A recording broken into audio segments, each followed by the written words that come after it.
The day I rappelled from a helicopter to save my dog. It was one of those crisp, golden mornings in suburban Virginia where the world feels like it's been polished just for you. The coffee was perfect, the kind that makes you believe life might not be a total mess. Sunlight filtered through the maples, casting a warm glow on my backyard. My golden retriever, Rusty, was in his element, waging his eternal, doomed war against the neighborhood squirrels. They taunted him from the fence, and he'd charge, all 80 pounds of furry enthusiasm, only to crash into the birdbath. I chuckled into my mug, thinking, this is as good as it gets. But the universe, as it often does, had other plans. Rusty let out a bark that wasn't his usual squirrel-chasing yip. It was sharp, urgent, like a warning siren. He was at the edge of our yard, where the lawn slopes into a nature preserve with cliffs that could star in a geology textbook. I'd always assumed the area was safe, marked by a few scraggly bushes Rusty saw as a personal challenge. Then came a yelp, a horrible scrabble of claws on rock, and silence. My coffee mug slipped, shattering on the patio. Rusty, I croaked, sprinting across the lawn, my heart pounding like a jackhammer. There he was, 30 feet down on a crumbling ledge, pressed against the cliff, whimpering. His left paw was raised, blood seeping from a gash. My stomach twisted. He's hurt. I have to get him. But how? I'm no climber. I get woozy on a stepladder.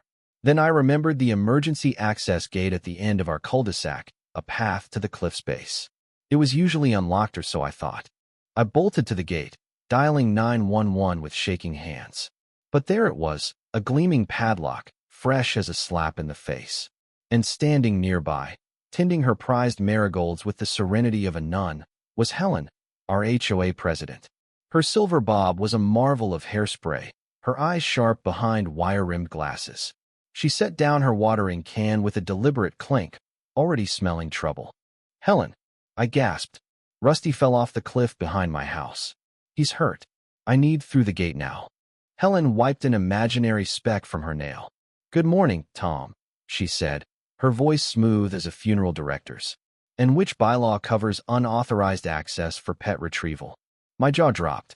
Are you serious? He's dying. I rattled the lock. It didn't budge. Precisely, she said, nodding. This gate is for authorized emergency personnel.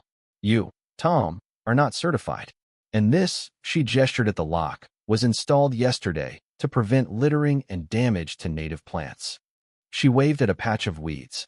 The motion passed unanimously. I wanted to scream, to hurl her marigolds into the next county. He's family, Helen.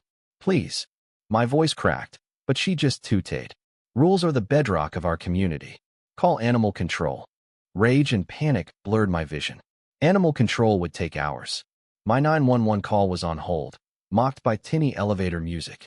When a dispatcher finally answered, I yelled, my dog's on a cliff, and the HOA won't unlock the gate because of marigolds.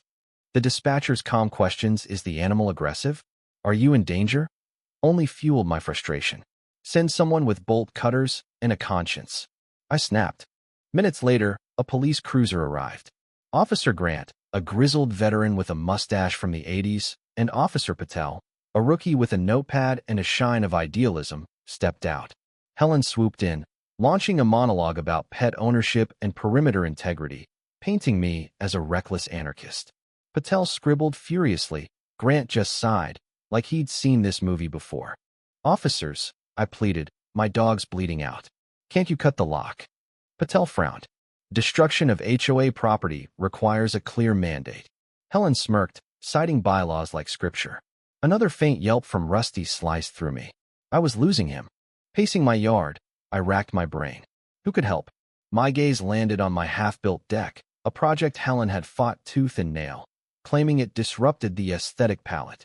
That fight had introduced me to Big Al, a contractor who'd once airlifted a hot tub over a historic wall for my neighbor, Mr. Jenkins.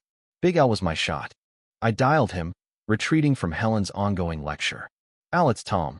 Rusty's stuck on a cliff. The HOA locked the gate. I need something crazy. I spilled the story, sounding like a lunatic. AL's gravelly voice cut through. So, your mutt's playing goat, and Miss Bylaw's guarding her flowers. Got it. Family's family. I've got a Bell 412 helicopter free. Can you handle the bill? The cost he quoted made my knees weak, but Rusty's whimpers echoed in my head. Do it, I said. Cul-de-sacs wide enough to hover. How fast? Al chuckled. 2 minutes if the FAA doesn't gripe. He hung up. A strange calm settled over me, the kind you get when you've just bet your life savings on insanity. I turned to the crowd, Grant suppressing a grin, Patel panicking, my contractors Joe and Pete munching chips, Helen droning on. Plan B's coming, I announced. Clear the street. Helen, you're gonna hate this. The thump of rotor blades cut her off. Neighbors spilled onto their lawns, phones out. Mrs. Jenkins, whose cat tormented Helen's flowers, was live-streaming. The wind whipped up, scattering Helen's garden gnomes. She clutched her bylaws, shrieking about FAA violations. Then it appeared, a massive Bell 412, dark blue with big AL's Extreme Solutions in yellow. It hovered over my yard, a roaring beast in our quiet suburb. Patel fumbled his radio. Unscheduled aircraft. Grant took it, calm as ever. Let's see how this plays out. The rotor wash flattened my azaleas. Al waved from the cockpit, grinning like a rogue pilot in a bad action flick. A rappel line dropped, coiling on my lawn. My stomach lurched. What have I done? A crewman, Vince, tossed down a harness that looked like a torture device. I fumbled, shaking, until Vince slid down, smelling of jet fuel.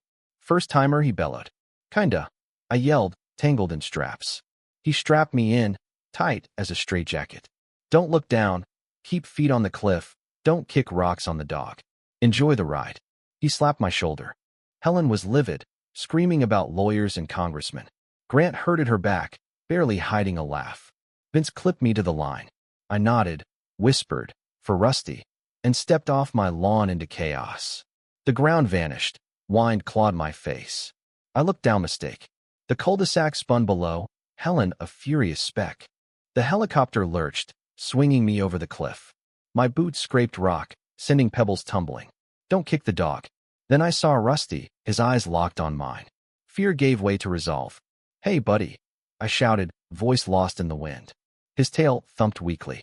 I leaned back, boots slipping, grunting like a bad actor. Finally, I hit the ledge, barely wide enough for us. Rusty lunged, nearly knocking me off. Easy, boy. I checked him, gash on his paw. No brakes. Thank God.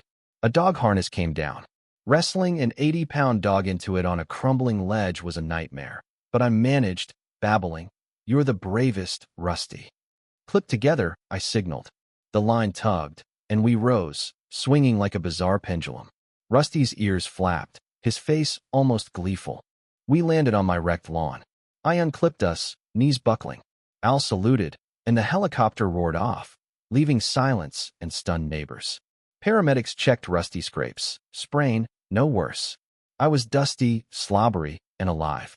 Grant approached, amused. Unorthodox, Tom. You broke about a dozen laws. I cradled Rusty.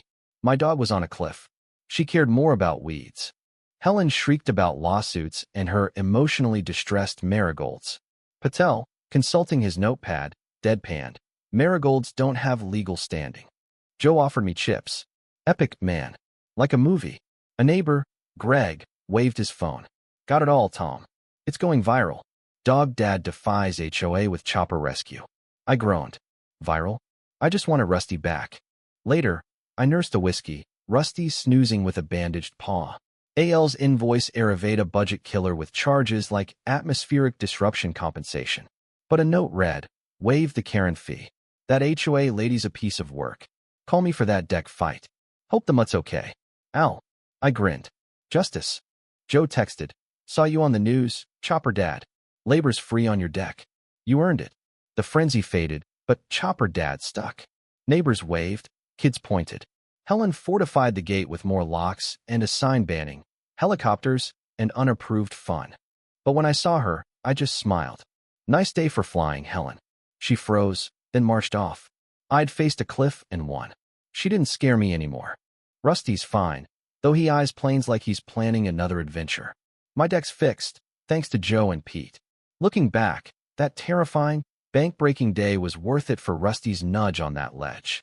Every penny. What do you think? Was I right to defy Helen's rules, or did I escalate too far? Have you faced injustice or bureaucracy that pushed you to the edge? Share your thoughts below. Let's debate violence, fairness, and standing up for what matters. Your voice counts.